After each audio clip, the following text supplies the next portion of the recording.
ಆಕೆ ಉನ್ನತ ವಿದ್ಯಾಭ್ಯಾಸ ಪಡೆದು ಆರಾಮಾಗಿ ಭಾರತದಲ್ಲೋ ವಿದೇಶದಲ್ಲೋ ನೆಲೆಸಬಹುದಿತ್ತು. ಆದರೆ ಆಕೆ ದೇಶದ ಸಂವಿಧಾನ ಹೇಳಿದ ಮೌಲ್ಯಗಳಿಗಾಗಿ ಬೀದಿಗಿಳಿದ್ಲು. ಈ ದೇಶದ ದುರ್ಬಲರ ಪರವಾಗಿ ಹೋರಾಡುವುದು ನನ್ನ ಕರ್ತವ್ಯ ಅಂತ ಹೋರಾಟಕ್ಕೆ ಇಳಿದ್ಲು. ಆದರೆ ಈ ದೇಶದ ಸರ್ಕಾರ ಆಕೆಗೆ ಕೊಟ್ಟಿದ್ದು 5 ವರ್ಷ ಜೈಲಿನಲ್ಲಿ ಕೊಳೆಯುವ ಅವಕಾಶ.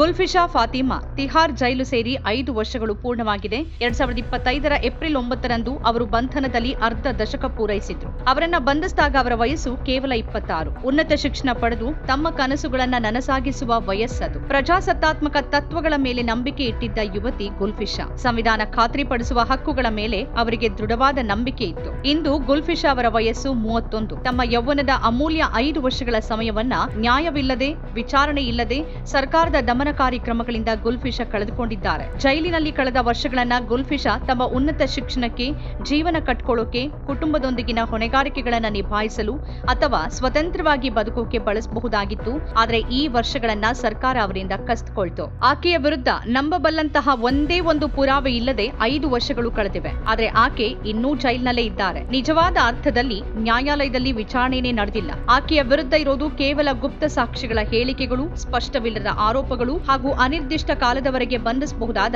ಕ್ರೂರ ಕಾನೂನು ಮಾತ್ರ. ಗುಲ್ಫಿಶಾ ಫಾತಿಮಾ ಕೇವಲ ಬಂಧಿತ ವ್ಯಕ್ತಿಯಲ್ಲ. ಅವರು ಪ್ರಜಾಪ್ರಭುತ್ವದಲ್ಲಿ ಸತ್ಯ ಹೇಳೋದಕ್ಕೆ ಪಾವತಿ ಮಾಡಬೇಕಾದ ಬೆಲೆಯ ಸಂಕೇತ. ಅವರ ಮೇಲೆ ಆಗಿರುವ ತೀವ್ರ ಶೋಷಣೆಯ ಕುರಿತು ಇರುವ ಗಾಢ ಮೌನ ನಮ್ಮೆಲ್ಲರ ಪಾಲಿಗೆ ನಾಚಿಕೆಗೇಡಿನದ್ದಾಗಿದೆ. ಗುಲ್ಫಿಶಾ ಬಂಧನ ಒಬ್ಬ ವ್ಯಕ್ತಿಯ ಬಂಧನದ ಕತೆ ಮಾತ್ರವಲ್ಲ, ಇದು ನಾವು ಎಂತಹ ಪ್ರಜಾಪ್ರಭುತ್ವವಾಗಿದ್ದೇವೆ ಅನ್ನೋದರ ಸಂಕೇತ. ಇಲ್ಲಿ ಭಿನ್ನಮತವನ್ನ ದೇಶದ್ರೋಹದಂತೆ ನೋಡಲಾಗುತ್ತೆ, ಪ್ರತಿಭಟನೆಯನ್ನ ಅಪರಾಧದಂತೆ ನೋಡಲಾಗುತ್ತೆ. ನಾವು ಮುಸ್ಲಿಂ ಮಹಿಳೆಯರ ಪರ ಎನ್ನುವ ಸರ್ಕಾರ ನ್ಯಾಯದ ಪರವಾಗಿ ನಿಂತಿದ್ದಕ್ಕಾಗಿ, ಧೈರ್ಯದಿಂದ ಮಾತನಾಡಿದ್ದಕ್ಕಾಗಿ ಮುಸ್ಲಿಂ ಯುವತಿಯೊಬ್ಬಳನ್ನ 5 ವರ್ಷಗಳಿಂದ ಬಂಧಿಸಿಟ್ಟಿದೆ. ತಮ್ಮನ್ನ ಮಹಿಳಾ ಹಕ್ಕು ಹೋರಾಟಗಾರರು ಅಂತ ಕರೆಸಿಕೊಳ್ಳೋರು ಈಗ ಎಲ್ಲಿ ಕಾಣೆಯಾಗಿದ್ದಾರೆ ಅನ್ನೋದು ಅತಿದೊಡ್ಡ ಪ್ರಶ್ನೆ ಅಂತ ಕೇಳಿದ್ದಾರೆ ವಿಡಂಬನಾಕಾರ್ತಿ ಡಾಕ್ಟರ್ ಮಾದ್ರಿ ಮೆಡೂಸಾ. ಗುಲ್ಫಿಶಾ ಫಾತಿಮಾ ಸಿಎಎ ವಿರೋಧಿ ಹೋರಾಟದ ಅನೇಕ ಮುಖಗಳಲ್ಲಿ ಒಬ್ಬರು. ವಿದ್ಯಾರ್ಥಿಗಳು, ಮಹಿಳೆಯರು ಮತ್ತು ಸಾಮಾನ್ಯ ನಾಗರಿಕರು ಪೌರತ್ವ ತಿದ್ದುಪಡಿ ಕಾಯ್ದೆ ಅಂದ್ರೆ ಸಿಎಎ ವಿರೋಧ ಮಾಡಿದಾಗ ಅವರೂ ವಿರೋಧಿಸಿದ್ರು. ಧರ್ಮಾಧಾರಿತವಾಗಿ ಪೌರತ್ವ ನೀಡಬಾರದು ಅನ್ನೋದು ಅವರ ಬೇಡಿಕೆ ಆಗಿತ್ತು.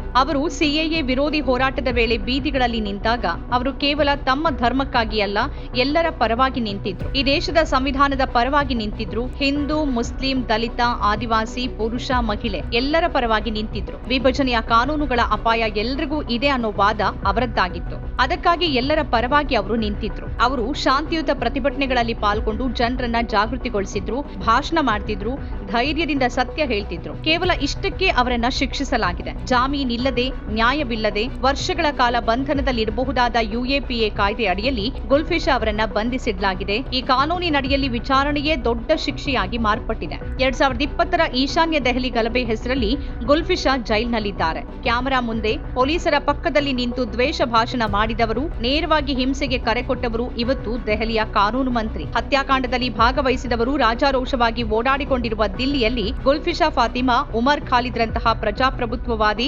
ಜಾತ್ಯತೀತ ಆಶಯಗಳ ಯುವ ನಾಯಕರು ಜೈಲಿನಲ್ಲಿದ್ದಾರೆ. ಗುಲ್ಫಿಶಾ ಅವರ ತಪ್ಪಾದ್ರೂ ಏನು? ಒಂದು ಪ್ರತಿಭಟನೆಯನ್ನ ಆಯೋಜನೆ ಮಾಡಿದ್ದ, ಸಾರ್ವಜನಿಕ ವೇದಿಕೆಯಲ್ಲಿ ಮಾತನಾಡಿದ್ದ, ಸಂವಿಧಾನಾತ್ಮಕ ಹಕ್ಕುಗಳನ್ನ ಕೇಳಿದ್ದ. ನ್ಯಾಯ ವಿಳಂಬ ಆದ್ರೆ ಅದು ನ್ಯಾಯವಲ್ಲ ಅಂತ ಹೇಳಲಾಗತ್ತೆ. ಇಲ್ಲಂತೂ ನ್ಯಾಯ ಕಾಣೆಯಾಗ್ಬಿಟ್ಟಿದೆ. ನ್ಯಾಯಾಲಯಗಳು ನ್ಯಾಯಯುತ, ತ್ವರಿತ ವಿಚಾರಣೆಯನ್ನ ಒದಗಿಸದೆ, ಯುಎಪಿಎ ಕಾಯ್ದೆಯ ದುರುಪಯೋಗವನ್ನ ಪ್ರಶ್ನಿಸದೆ ತಮ್ಮನ್ನ ಹೇಗೆ ನ್ಯಾಯದ ಮನೆ ಅಂತ ಕರಿಬಹುದು? ಜಾಮೀನಿಲ್ಲದೆ, ವಿಚಾರಣೆ ಇಲ್ಲದೆ, ನ್ಯಾಯವಿಲ್ಲದೆ 5 ವರ್ಷ ಕಳೆದು ಹೋಗಿದೆ. ಓರ್ವ ವಿದ್ಯಾರ್ಥಿನಿ, ಒಬ್ಬ ಯುವತಿ, ಒಬ್ಬ ಸಾಮಾಜಿಕ ಹೋರಾಟಗಾರ್ತಿ ಈ ದೇಶದ ಪಾಲಿಗೆ ಅಪಾಯಕಾರಿ ಆಗೋದು ಹೇಗೆ? ಯುಎಪಿಎ ಅಂತಹ ಘೋರ ಕಾಯ್ದೆಯಡಿ 5 ವರ್ಷ ಜೈಲಿನಲ್ಲಿ ಕಳೆಯುವ ಯಾವ ಅಪರಾಧವನ್ನ ಆಕೆ ಮಾಡಿದ್ದಾಳೆ? Bale is the rule, jail is the exception ಅಂತ ಹೇಳುವ ನಮ್ಮ ನ್ಯಾಯ ವ್ಯವಸ್ಥೆ ಒಬ್ಬ ಯುವತಿಯನ್ನ, ಒಬ್ಬ ಯುವ ಆಕ್ಟಿವಿಸ್ಟ್ ಅನ್ನ ಹೀಗೆ ನಡೆಸಿಕೊಳ್ಳೋದ? ಅರ್ನಬ್ ಗೋಸ್ವಾಮಿ 1 ವಾರ ಜೈಲಿನಲ್ಲಿ ಕಳೆದಿದ್ದಕ್ಕೆ ರಜಾದಿನವಾದ ಶನಿವಾರ ವಿಚಾರಣೆ ನಡೆಸಿ ವ್ಯಕ್ತಿ ಸ್ವಾತಂತ್ರ್ಯ ಎಷ್ಟು ಮುಖ್ಯ ಅಂತ ಹೇಳಿ ಜಾಮೀನು ಕೊಡುವ ಸುಪ್ರೀಂ ಕೋರ್ಟ್ ಗುಲ್ಫಿಶಾ ಫಾತಿಮಾಳನ್ನ ಏನಂತ ನೋಡುತ್ತೆ? ಆಕೆ ಅಪಾಯಕಾರಿ ಕ್ರಿಮಿನಲ್ ಯುವತಿನ.